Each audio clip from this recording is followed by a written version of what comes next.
ketika Hudson Institute menjadi pemrakarsa pelepasan dolar backed by gold. Dunia terdiam. Peristiwa tahun 1971 tersebut membuat dolar menjadi uang terkuat di dunia, bukan karena backed by gold atau memiliki underlying emas. Namun underlyingnya adalah hutang negara lain yang semuanya berbasis proyek, berbasis industri. Amerika melepas emas sebagai jaminan mata uang dolar. Mirip dengan tahun 1920-an hingga 30-an di Jerman sebagai negara kalah Perang Dunia Pertama dan Jepang setelah kalah Perang Dunia Kedua. Keduanya tidak punya emas untuk memprinting underlying mata uang mereka. Tapi underlyingnya pakai mesin perang bagi Jerman, dan bagi Jepang underlyingnya membangun infrastruktur perkeretaapian serta industri manufaktur. Dolar di tahun 1971 melepas jaminan atas emas adalah menggunakan MMT, Modern Monetary, teorinya Michael Hudson. Sejak saat itu Amerika menjadi negara superpower pertama di dunia. Tahun 80-an hingga tahun 90-an, Michael Hudson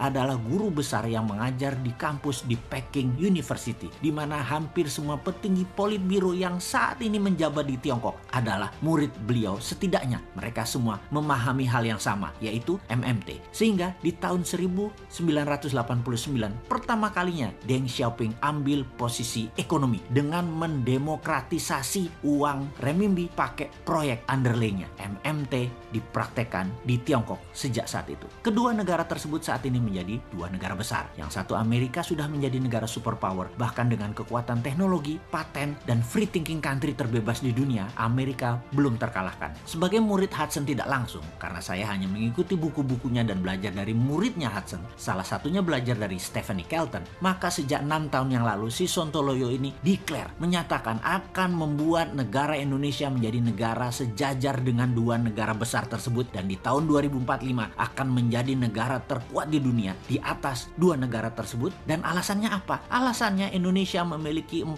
hal yang Tiongkok dan Amerika tidak punya. Amerika dan Tiongkok hanya pakai MMT saja sudah jadi negara besar. Indonesia punya kekuatan lain, yaitu punya sumber daya alam bawah tanah. Itu satu poin. Kedua adalah kekuatan sumber daya alam di permukaan tanah yang subur dan memiliki air yang cukup banyak. Lalu kita punya kekuatan isi laut. Itu nomor 3. Dan terakhir, nomor 4, lokasi strategis kekuatan maritim dunia, karena laut di tengah negara Indonesia dilewati 100.000 kapal dagang internasional. Ditambah kekuatan New Economic Model atau MMT atau Mardigonomic, Indonesia pasti menggila pertumbuhannya. Gunakan 4 kekuatan asli alam Indonesia tersebut atau geoekonomi ditambah ekonomi model yang agresif, maka dalam 20 tahun ke depan Indonesia itu game changing country. Saat ini kalau masih old mind yang menjabat dengan polanya ngutang ke asing, nyekek leher rakyat dengan pajak yang tinggi, membatasi free thinking bisnis dengan aturan membelenggu karena aturannya banyak pesanan oligark, maka Indonesia tidak akan berdaulat dan tidak akan menang dengan old mind kayak begini. New mind akan membebaskan berpikir dan bertindak setiap warganya